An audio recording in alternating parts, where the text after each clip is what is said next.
With Israel and Iran at war with each other, what's going on with Middle East tankers? Hi, I'm your host, Sal Mercogliano. Welcome to this video. So this is a continuation of the video I previously did on the collision between the Front Eagle and the Adelan and the comments made by Lars Barstad at Marine Money. I was going to put those two episodes together, but instead I decided to split them. So part two of that episode, which you're going to see, talks about all the issues associated with Middle East tankers right now. So let's take it over to Sal. Issue of the Mideast in general. How does this fit into the bigger picture? The Joint Maritime Information Center, JITME, has reported the regional threat level remains significant amid ongoing strikes between Iran and Israel. Iran's really not airstriking Israel, it's hitting it with missiles, but you have a lot of things going on between those two. The maritime threat remains elevated due to potential impacts on shipping. The latest update on June 18, JITME highlighted persistent electronic interference affecting what's called GNSS, Global Navigation Satellite Systems, particularly around the port of Bandar Abbas and throughout the Straits of Hormuz and the Arabian Gulf region. This is the chart that JITME included, giving you the region and particularly where we're seeing this. The red show high levels of GPS interference. Where we saw the ship jump was right here in this region where we saw it. The collision took place right over here. So we are getting some GPS jamming over in this region. But this interference is an issue. Now, I'm going to note again that the collisions between them, you have a lot of redundant systems on the ship. You have radar, you have a collision avoidance system on the radar, and if not, you have two eyeballs and a big window so you can look outside and see what's happening. So that there are a lot of redundant systems that should make you prevent that collision from happening. However, that passage from Iraq out through the Straits of Hormuz, it's long. The loading process of a 300,000 ton tanker is a long process. Had a crew of probably 22 on this ship. They're tired, and this happened in the midnight to 4 watch. I can't tell you how dragging that crew is. You have a mate and a helmsman up there. The helmsman, the ship's probably on automatic helm at that moment. So, I mean, you just don't have the vibrant crew you really want, and decision making may not have been in their best interest at that time, and I think it came out here in this accident. This next story from GCAPTM, oil freight rates jump in Mideast as Iran conflict fans risk. So the oil shipping rates for the Mideast routes have spiked after some tank owners and managers paused offering vessels as they assess risks from Israel's conflict with Iran. Lars Barstad from Frontline said that his tankers are not going to take any new orders in and around the Persian Gulf until the situation clarifies. Key rates for super tankers voyaging from the Mideast to East Asia rose almost 60% in less than a week, according to shipbrokers and charterers, as exporters who are trying to book ships were met with few offers. What this means is you are trying to get oil to a customer. You have to book that oil from somewhere. Are you going to go to the Persian Gulf to go get it? Or maybe you're going to go look somewhere else to go get it. Maybe I'm going to look to Nigeria. Maybe I'm going to look to some other areas. And that may mean you're hauling the oil further and longer, which is going to increase transportation costs.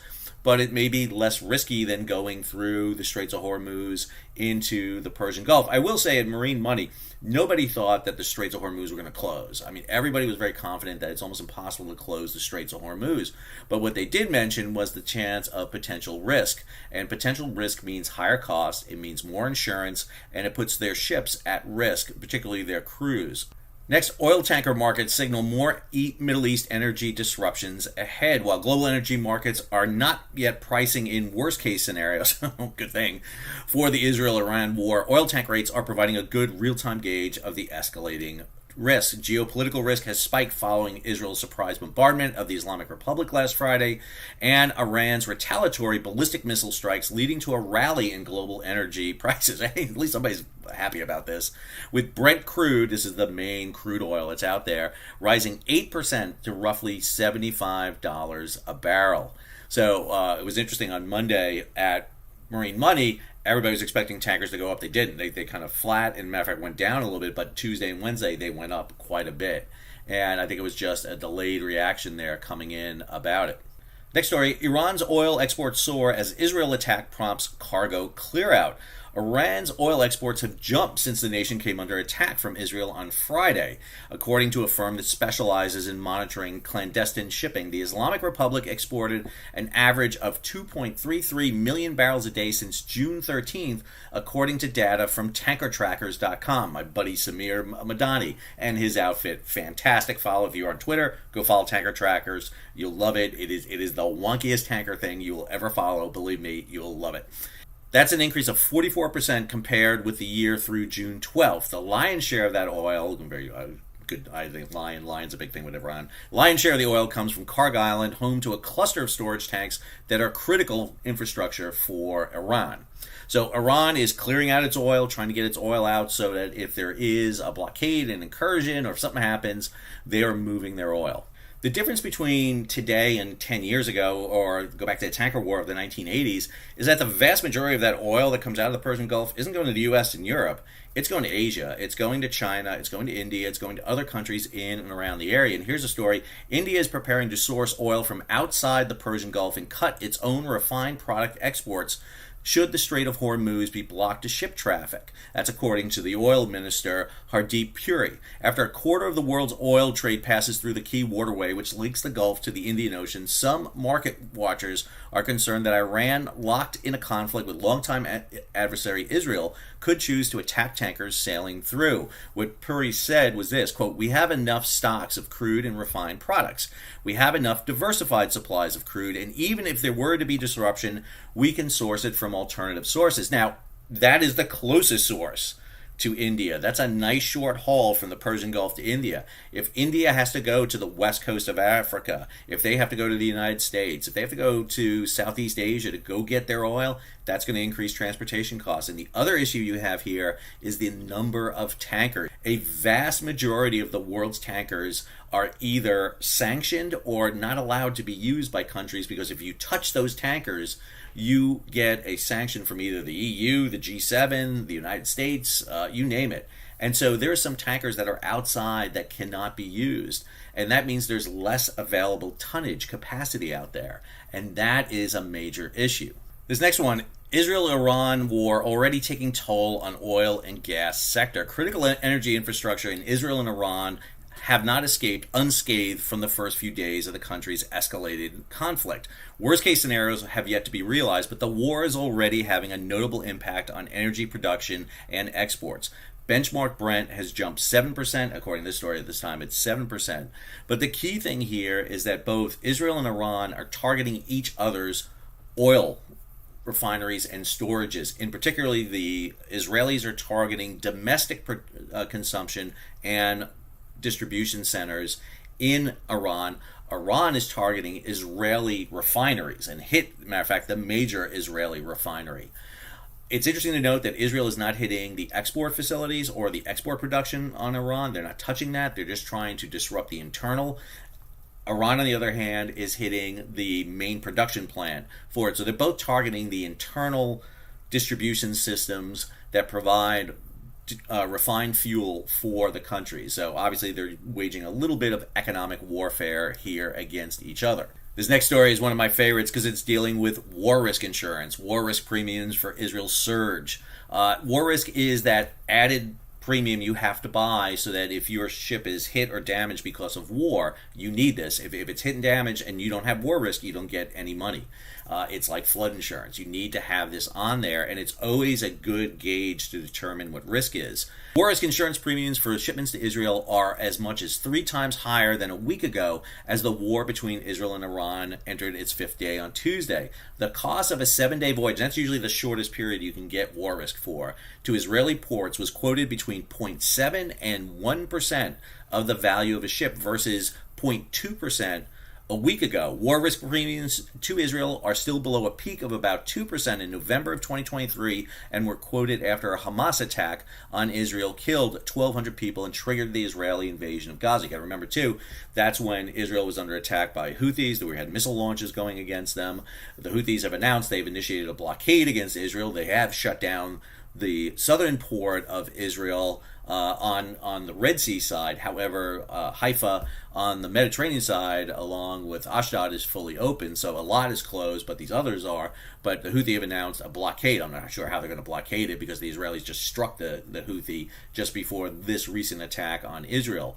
But this increase in war risk insurance is important. Now, on the flip side, the ships that go into Israel tend to be on the smaller side, so a higher war risk insurance in terms of the cost isn't as much, but again, you share that cost across the entire cargo, and so a smaller cargo will have a bit higher issue, and so this is going to impact Israel. If they have to keep paying a higher war risk, that is an indication. It also indicates a big risk. What everybody's worried about is that the Iranians will incur a war risk insurance requirement much elevated in the Persian Gulf area. That will add to the cost of transporting oil in and out of the Persian Gulf. That's, I think, the big issue. Not so much closing it, but adding that. And during the tanker war of the 1980s, I mean, we had war risk insurance of almost double digits, 7 to 10%. All right, this story, Mike Scholler over at GCAP, and this is a report out of Ambrey. Ambrey's reporting that Israeli-affiliated vessels face high risks in the Red Sea region as tensions escalate between Israel and Iran. I mean, we've been doing this since November of 2023. Of course, there's high-risk issues. President Trump on Wednesday demanded Iran's unconditional surrender, which again, we're harking back to World War II. Are we going to bring the Missouri out of retirement and sail it up to Bandar Abbas for the surrender ceremony? And indicated he's considering joining Israel's bombing campaign, raising the stakes. This is the important thing here, but the last reported attack by the Houthis against shipping was December 26th of 2024. That's before the United States initiated Operation Rough Rider. That was the attacks against Yemen by largely the carrier battle group, the Truman. Now, the Truman has left. The Vincent battle group is off the coast of Oman. The Nimitz just cleared through Singapore, so you get in the Nimitz battle group into the Indian Ocean. That's 2 carrier strike groups. And next week, the George Bush is sailing from Norfolk on its 2nd deployment over. So we can conceivably have 3 carrier battle groups in and around the area. I don't think you'll still keep. The Vincent's going to leave. You'll probably have Nimitz and Bush. Nimitz in the Indian Ocean, Bush in and around Israel. But this is a significant issue because if attacks happen again, that's going to be a further escalation. I don't think so. The Houthi have been hit pretty hard here recently. And again, no attacks against shipping since the end of 2024. A lot going on with shipping. Obviously, Hormuz was a subject of great interest at Marine Money.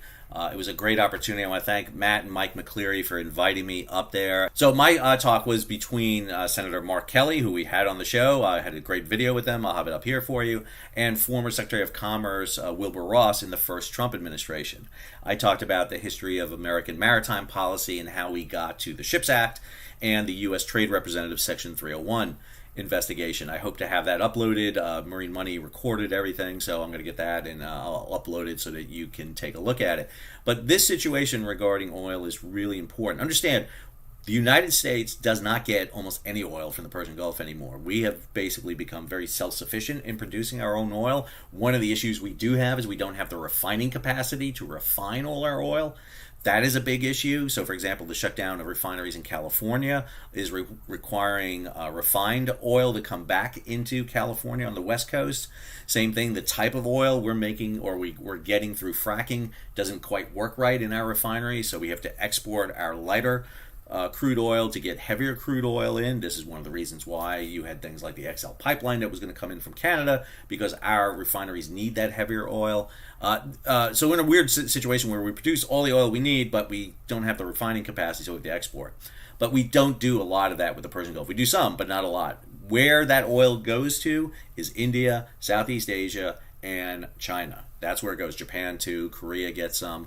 It fuels Asia, and if that gets disrupted, not closed, but disrupted, that's going to cause problems, and that is the potential issue we're seeing right now. I hope you enjoyed today's episode. If you did, hey, take a moment, subscribe to the channel, and hit the bell so be alerted about new videos as they come out. Leave a comment, share it across social media, and if you can, support the page. How do you do that? You hit the super thanks button down below, or head on over to Patreon and become a monthly, yearly subscriber. Till the next episode, Sal, signing off.